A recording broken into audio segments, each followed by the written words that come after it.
오늘은 새 일을 행하리니 라는 제목으로 말씀의 은혜를 나누겠습니다. 한 노 부부가 극장에 갔습니다. 남편 되시는 분이 아내 되시는 분에게 질문을 해요. 여보, 그 자리 찬바람 안 들어와? 예, 괜찮은데요. 여보, 그 자리 삐걱대진 않아? 자리를 불편하진 않아? 예, 쿠션도 아주 좋아요. 예, 아내가 웬일로 날 이렇게 생각해 주나. 예, 감동을 받을 즈음 남편 되시는 분이 한마디를 더 합니다. 그럼 나랑 자리 바꿔.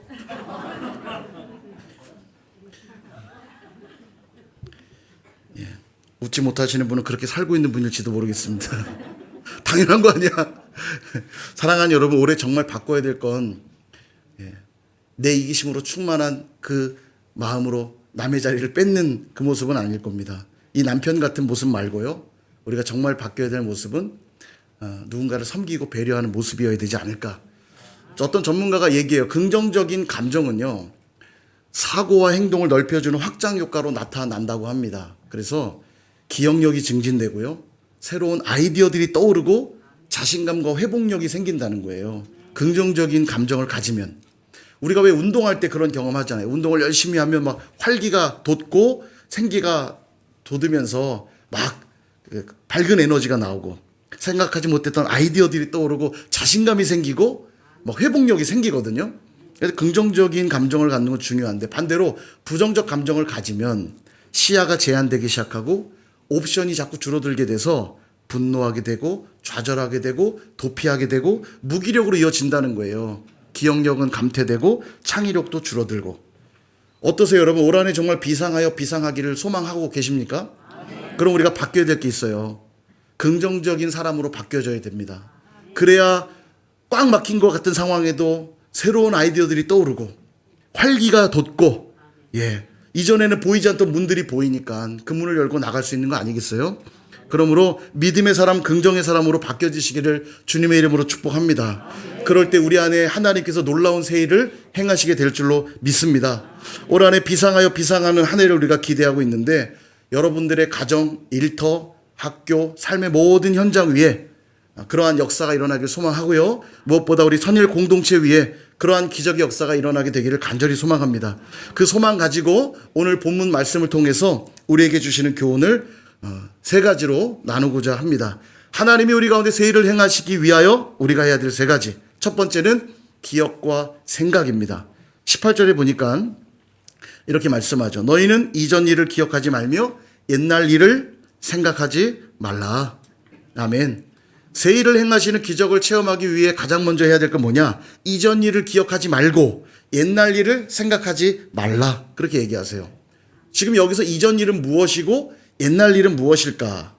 바로 앞의 내용을 보면 알 수 있는데요. 우리가 읽진 않았지만 앞의 내용이 뭐냐면, 이 구약 성경에 항상 등장하는 모티브는 출애굽 모티브예요. 출애굽 모티브. 하나님이 우리를 구원하셨다는 이야기를 할 때마다 등장하는 이야기가 애굽 땅에서 건져내신 이야기거든요. 앞에 그 얘기를 하고 있어요. 너희들이 애굽에서 노예 생활하고 있었을 때 내가 너희를 건져내어 구원하지 않았느냐. 그러므로 너희는 이전 일, 곧 애굽 시절에서의 일들을 기억하지 말고 애굽 시절의 일들을 생각하지 말라. 그 얘기하고 있는 겁니다. 말하자면 너희들 몸에 배어있던 애굽에서의 생활 패턴들, 애굽에서 가졌던 가치관들, 애굽에서 몸에 배어있었던 그 습성들을 다 잊어버리라는 거예요. 오늘날의 표현으로 좀 바꾸면 하나님 없이 살았던 그때, 죄와 허물 가운데 살았던 그때, 그 시간들을 기억하지 말고 생각하지도 말라. 그렇게 말씀하고 있습니다. 여러분, 실제 우리 삶을 지배하고 있는 메커니즘이 뭐냐면 기억과 생각이에요. 뇌과학자들이 뭐라고 말하냐면, 우리의 뇌가 작동을 하려면 당연히 에너지 공급이 있어야 되겠죠. 근데 그 에너지는 밑에서부터 위로 올라오는 에너지이기 때문에 몸이 본능적으로 많은 에너지를 끌어다 쓰기를 싫어한다는 거예요. 당연하죠. 자동차도 막 RPM 막 5,000까지 우왕 밟으면 차 망가질 거 아닙니까? 그죠? 그러니까 모든 기계들은 과부하가 걸리지 않도록 만들어져 있어요. 근데 우리 몸도 그렇다는 거예요. 우리의 뇌가 몸에서부터 영양분을 끌어올려서 뇌를 써야 되는데, 뇌가 과부하가 걸리면 몸이 힘들어하기 때문에 뇌는 자연스럽게 모든 상황과 모든 지식들을 자꾸 저장해 둔다는 거예요. 왜냐하면 저장해 놓으면 쉽게 꺼내 쓰면 되니까. 그러니까 매번 새로운 지식들이 들어오는 게 아니라 이미 우리 안에 축적된 지식을 가지고 쉽게 활용한다는 거예요. 무슨 말인지 이해되시죠? 예. 뇌과학 하니까 벌써 마음의 문을 닫으시는 분들이 과학? 예. 예. 우리 안에 이미 축적되어 있었던 경험과 지식을 이용해서 비슷한 상황이 올 때 똑같이 대처한다는 거예요. 에너지를 덜 쓰기 위해서. 이게 생존 본능입니다. 그러니까 우리 안에 어떤 지식과 어떤 경험을 축적하느냐는 너무너무 중요한 문제죠. 왜냐하면 내가 쌓아온 지식과 경험대로 또 살아갈 것이 분명하니까. 그게 행동 양식이 된다라는 거예요. 그래서 기억과 생각이 중요합니다. 또 하나, 기억과 생각이 중요한 이유는 기억과 생각이라고 하는 영역을 조금 확장해서 표현하면 거기는 마음이라고 하는 영역 안에 다 들어가 있어요. 우리가 마음이라고 하면 한번 해볼까요? 여러분 마음이 어디 있죠? 예. 여러분 마음은 어디 있습니까? 여기 있나요? 어떻게 알죠? 이게 우리 그냥 생각이에요. 마음은 실제하는 공간이 아니잖아요. 그죠? 그냥 우리 대한민국 사람들은 대체로 감정적인 민족이라는지 몰라도 가슴에 손을 얹습니다. 마음이 어디에 이렇게. 근데 저기 어디 다른 민족들 가보면 마음이 여기라고 하는 부족들도 있고요. 예, 목이 마음이라고 하는 사람도 있고 머리가 여기가 마음이라고 하는 사람들도 있어요. 그러니까 다 달라요. 자기가 생각하는 마음의 영역이. 예, 여기만이 마음은 아닙니다. 그럼 마음은 뭐 하는 공간이냐? 실제하는 공간이 아니라 생각의 영역이에요. 감정의 영역이고 의지의 영역입니다. 우리의 전 인격의 좌소가 마음이에요. 그러니까 여길 수도 있고 여길 수도 있고 예, 다양할 수 있죠. 그러나 그 마음은 우리의 생각이 드러나는 영역일 수 있다라는 거예요. 노아의 홍수가 왜 임했는가 성경은 이렇게 표현합니다. 창세기 6장 5절. 여호와께서 사람의 죄악이 세상에 가득함과 그의 마음으로 생각하는 모든 계획이 항상 악할 뿐임을 보시고 그의 마음으로 생각하는 모든 계획이 예, 마음과 생각이 지금 일치되어서 표현되고 있죠. 하나님이 그들을 왜 심판하셨는가? 그들의 그 생각의 영역, 곧 그 마음이 악한 것을 보시고 심판하셨다는 거예요. 그러므로 오늘도 하나님 앞에 우리가 올려드려야 될 진짜 예배를 성경은 이렇게 말합니다. 로마서 12장 1절과 2절 같이 한번 읽어볼까요? 시작. 그러므로 형제들아 내가 하나님의 모든 자비하심으로 너희를 권하노니 너희 몸을 하나님이 기뻐하시는 거룩한 산 제물로 드리라. 이는 너희가 드릴 영적 예배니라. 너희는 이 세대를 본받지 말고 오직 마음을 새롭게 함으로 변화를 받아 하나님의 선하시고 기뻐하시고 온전하신 뜻이 무엇인지 분별하도록 하라. 아멘. 우리에게 영적 예배를 드리라고 말씀하세요. 더 정확한 원문의 의미는 합당한 예배, 하나님 앞에 합당한 예배를 드리라. 어떻게 할 때 합당한 예배가 되냐? 이 세대를 본받지 말고 오직 마음을 새롭게 함으로 변화를 받아야 한다. 그렇게 말씀하세요. 그러니까 하나님이 오늘 우리로부터 받기 원하시는 참 예배는 마음으로 드리는 예배라는 거예요. 내 마음이 변화되지 않고는 하나님 앞에 합당한 예배를 드릴 수 없다라는 겁니다. 그러므로 우리의 예배가 하나님 받으실 만한 예배가 되려면 기억과 생각을 새롭게 하는 것으로부터 시작해야 된다는 거예요. 이 세상에 쩌들어 살았던 기억들, 세상 가치관에 사로잡혔던 생각들, 인간적인 그런 마음들, 이런 것들은 기억하지 말고 생각하지도 말라 얘기하고 있는 것이죠. 그런 기억과 생각이 사로잡고 있는 한 우리는 하나님이 새 일을 행하시는 경험을 할 수 없다라는 거예요. 그럼 무엇을 기억하고 무엇을 생각해야 할까? 예, 너무 당연합니다. 나를 구원하신 예수 그리스도, 나를 살리신 예수 그리스도의 그 은혜를 기억하고 그 은혜를 생각할 때 우리는 새 일을 경험하기 시작하는 겁니다. 선일교회도 마찬가지예요. 지난날 있었던 아픈 기억들, 잘못된 기억들, 상처, 여러 가지 불편했던 일들 있을 수 있죠. 그러나 이것들은 다 어떻게 해라? 다 잊어버리라는 거예요. 반대로 지난날 우리에게 행하셨었던 하나님의 놀라운 일들, 하나님의 축복들, 이런 것들은 자꾸 기억하고 생각해야죠. 그럴 때 비슷한 상황들이 올 때 우리 어떻게 반응할까요? 역시 또 믿음으로 반응하게 되겠죠. 하나님은 우리에게 축복해 주실 거야. 그 어려움들도 이겨내게 하실 거야. 예전에도 그랬어. 똑같이 반응하게 되겠죠. 그럴 때 우리는 하나님이 새 일을 행하시는 기적을 보게 될 줄 믿습니다. 두 번째는 광야와 사막입니다. 광야와 사막을 기억해야 돼요. 19절에 보니까 보라 내가 새 일을 행하리니 이제 나타낼 것이라. 너희가 그것을 알지 못하겠느냐? 반드시 내가 광야의 길을 사막의 강을 내리니. 아멘. 하나님이 새 일을 행하시는데 그 새 일을 행하시는 게 어디에서 지금 확인이 되냐면 광야에서 확인되고 사막에서 확인된다는 거예요. 광야는 뭡니까? 길이 없으니까 거긴 광야인 거예요. 어디로 갈지 알 수 없는 곳이 광야고요. 사막은 물이 없어서 사막입니다. 그죠? 정말 아이러니하지만 광야가 있어야 길을 내시는 기적을 보게 되는 거고요. 사막에 있어야 물이 나오는 기적을 보는 겁니다. 그죠? 기독교에는 이런 놀라운 복음의 역설이 있어요. 낮아지면 높아질 것이고, 종이 되면 으뜸이 되고, 죽어야 다시 살고, 썩어져야 열매 맺고, 이게 기독교 역설이에요.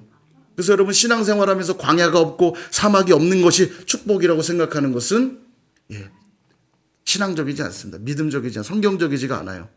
제가 한번 질문을 해보겠습니다. 학교에 들어가지 않은 친구들이 있어요. 학교에 들어가지 않았으니까 시험 볼 일이 없겠죠. 이 친구들이 말해요.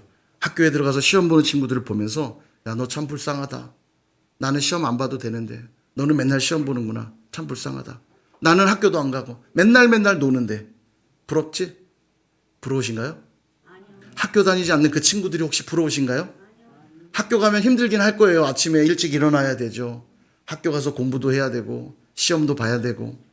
그런데 학교 다니지 않는 친구들이 부러우세요? 누가 더 불쌍한 사람입니까? 학교 가지 않은 사람이 더 불쌍한 거잖아요. 학교를 다니면서 시험 보는 친구가 더 불쌍하다고 지금 쳐다보시는 분들이 한 2분 계세요. 시험 보는 친구가 힘든 것은 사실입니다. 힘들 수 있죠. 공부에 대한 번거로움이 있습니다만 시험을 준비하면서 문제를 푸는 기쁨도 누릴 수 있고요. 실력도 늘어가게 되고요. 궁극적으로 그 시험들을 마칠 때마다 학년이 올라가서 결국은 졸업하게 되니까 어떤 자격을 부여받게 되고 이후에 취업도 할 수 있게 되고 더 나은 삶을 살아갈 수 있는 거 아닙니까? 맞죠? 그런 거예요. 시험이 없는 삶을 꿈꾸는 건 학교에 들어가지 않은 아이와 똑같은 겁니다. 더 행복할 것 같지만 아무것도 할 수 없는 존재가 되어버리고 말아요. 광야와 사막이 없는 삶을 여러분 꿈꾸지 마십시오. 그것은 나는 앞으로 불행하게 살겠다는 말과 똑같은 거예요. 우리가 정말 두려워해야 할 것은 광야와 사막이 아니라 길을 내시고 강을 만드시는 전능하신 하나님이 없는 삶을 두려워하셔야 되는 거예요. 그분만 계시면 광야에 있어도 길을 내주시는 거고 그분만 계시면 사막에 있어도 물을 내주시는 거 아닙니까? 왜 그런 일들을 하시는가? 20절에 이렇게 말씀하세요. 장차 들짐승 곧 승냥이와 타조도 나를 존경할 것은 내가 광야의 물을 사막의 강들을 내어 내 백성 내가 택한 자에게 마시게 할 것임이라. 아멘. 내 백성 내가 택한 자에게 마시게 하려고 그렇게 하신다는 거예요. 광야에 물을 내는 이유, 사막에 강을 내는 이유, 우리한테 그 물을 마시게 하려고, 생명 주시려고, 축복해 주시려고 그렇게 하신다는 거예요. 이게 얼마나 놀라운 일이었는지 여기 보니까 들짐승, 승냥이와 타조도 하나님을 존경한대요. 와, 하나님 대단하다. 어쩌면 우리 인간처럼 악한 사람이 없어요. 동물들도 하나님이 위대한 일들 행하시면 하나님을 존경하는데 인간들만 하나님을 등지고 사는 거 아닙니까? 모든 피조세계가 전능하신 하나님을 보게 될 거래요. 누구를 통해서? 저와 여러분을 통해서. 우리 앞에 놓여있는 광야와 사막에서도 하나님이 길을 내시고 강을 내시는 기적을 통해서 모든 피조세계가 알게 할 거라는 거예요. 하나님이 전능한 분이라는 것을. 그러니까 저와 여러분 대단한 존재입니다. 이 땅에 하나님의 하나님 되심을 드러내는 유일한 존재가 누군 줄 아세요? 바로 저와 여러분이에요. 여기 감동이 없네요. 엄청 감동스러운 일입니다. 우리 임무가 굉장히 막중한 겁니다. 우리를 통해 전능하신 하나님이 드러나는 거니까요. 그러므로 우리 앞에 놓여있는 광야와 사막을 두려워하지 마시기를 바랍니다. 도리어 광야가 보여지고 사막이 보여지면 우리의 시선을 누구에게 돌려요? 길을 내시고 강을 내시는 하나님께 돌려야 되는 거예요. 그분만이 우리 삶의 정답 아닙니까? 그분을 딱 붙드는 순간 하나님은 광야에서도 길을 내시고 그분을 딱 붙드는 순간 하나님은 사막에서도 강을 내사 우리로 생명 얻게 하시고 우리는 물론이거니와 우리 주변의 모든 피조세계가 하나님을 보게 될 줄로 믿습니다. 올 한해도 선일교회도 동일하다고 저는 말씀드리고 싶어요. 우리가 어디로 가야 될지 모르는 광야 한가운데 서 있는 것만 같습니다. 길이 없는 것 같아요. 마실 물이 하나도 없는 사막 한복판에 있는 것만 같습니다. 그러나 지금 이 순간이 비상한 상황이지만 다른 말로 하면 예사롭지 않은 시간이에요. 왜냐하면 하나님이 그 가운데 길을 내시고 강을 내실 기회가 온 거거든요. 믿으십니까? 하나님이 우리로 높이 비상할 수 있도록 인도하시는 시간임을 믿고 믿음으로 반응하는 저 여러분 되시기를 축원드립니다. 마지막 세 번째는 예배와 찬양입니다. 21절 말씀 같이 한번 읽어보겠습니다. 시작. 이 백성은 내가 나를 위하여 지었나니 나를 찬송하게 하려 함이니라. 아멘. 우리를 지으신 목적이 뭐라고요? 예, 나를 찬송하게 하려 함이니라. 하나님을 찬송하게 하려고 우리를 만드셨대요. 이 세상 모든 존재는 목적 있게 지어졌어요. 그리고 목적대로 살아갈 때 그 대상은 복되고 행복할 수밖에 없습니다. 그러므로 우리가 복되고 행복하려면 어떻게 해야 돼요? 하나님을 찬송하는 삶을 살아야죠. 우리를 죄와 사망 가운데서 건지신 이유, 물을 먹게 하여 새 생명을 주신 이유, 그 이유가 뭐냐? 하나님을 찬송하게 하려고. 이런 말 하면 꼭 오해하는 분들이 있어요. 하나님이 자기 좋으려고 우리를 만들었구만. 혼자 다 받아 먹으시려고, 우리한테 칭찬만 맨날 받고 찬송 받으시려고.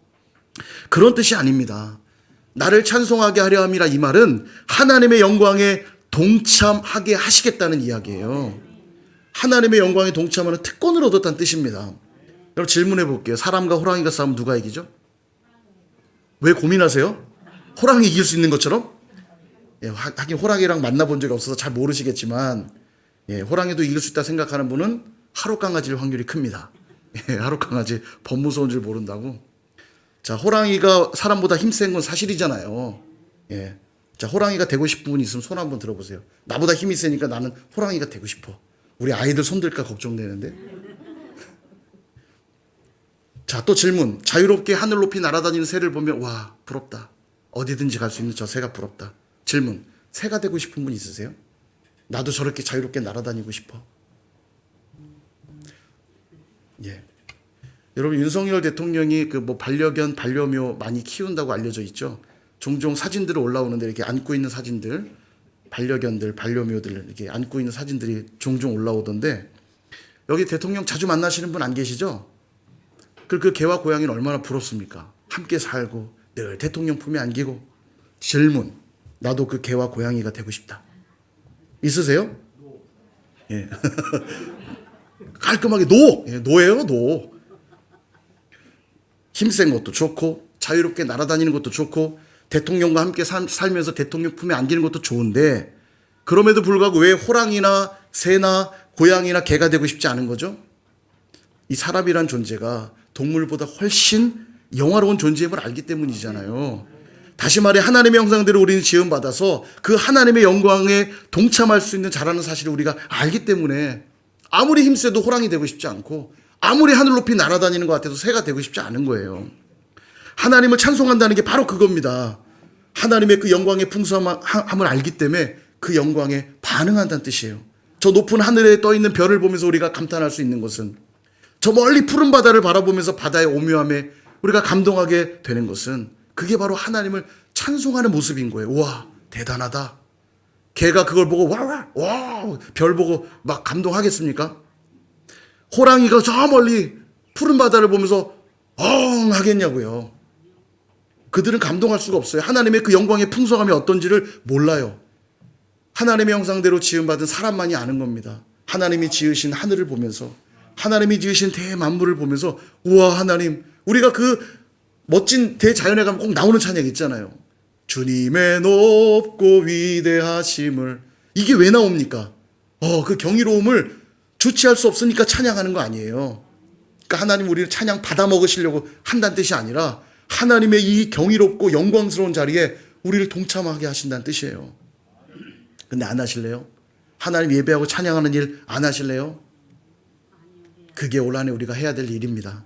말씀을 정리하려고 합니다. 사랑하는 여러분, 2024년 첫 주일 예배를 드리면서 올 한해도 우리와 함께 하시며 우리 가운데 새 일 행하실 하나님을 기대하고 계십니까? 예, 믿는 자들에게 오늘 하나님 새 일을 행하신다 하셨습니다. 세 가지를 기억하고 돌아가시면 좋겠어요. 기억과 생각. 나는 오늘 무엇을 기억할 것이고 무엇을 생각할 것인가. 죄와 허물, 아픔과 상처, 괴로운 일들은 여러분 기억하지 마십시오. 부정적이고 믿음 없는 것들도 생각하지 마십시오. 우리 가운데 새 일을 행하실 하나님, 그분의 말씀만 기억하고 생각하실 수 있기를 축복합니다. 광야와 사막을 떠올리십시오. 우리 앞에 광야를 두시고 사막을 두신 이유는 우리를 망하게 하시기 위함이 아니라 새 일을 행하시기 위한 준비 작업임을 믿으시기를 축복합니다. 광야와 사막이 우리 앞에 있는 걸 확인할 때마다 우리는 더 주님을 기대하시면 되고 더 주님께 나아가시면 돼요. 그럴 때 광야에 길을 내시고 사막에 강을 내실 줄 믿습니다. 마지막 세 번째, 예배와 찬양을 기억하세요. 하나님이 우리를 왜 지으셨다고요? 나를 찬송하게 하려고. 그러므로 언제 어디서나 하나님 예배하고 찬양하는 백성들 되시기를 축복합니다. 이 일을 이루기 위해서라도 하나님은 우리 가운데 새 일을 행하실 거예요. 새 일을 행하신 하나님을 보면서 우리의 입에서 뭐가 나오겠어요? 와, 하나님 위대하시다. 와, 하나님 전능하시다. 하나님 이 찬송을 받기 원하셔서라도 우리 가운데 새 일을 행하신다는 거예요. 2024년 그렇게 하나님이 새 일을 행하시는 놀라운 역사를, 기적을 체험하시는 저와 여러분 다 되시기를 주님의 이름으로 축원드립니다.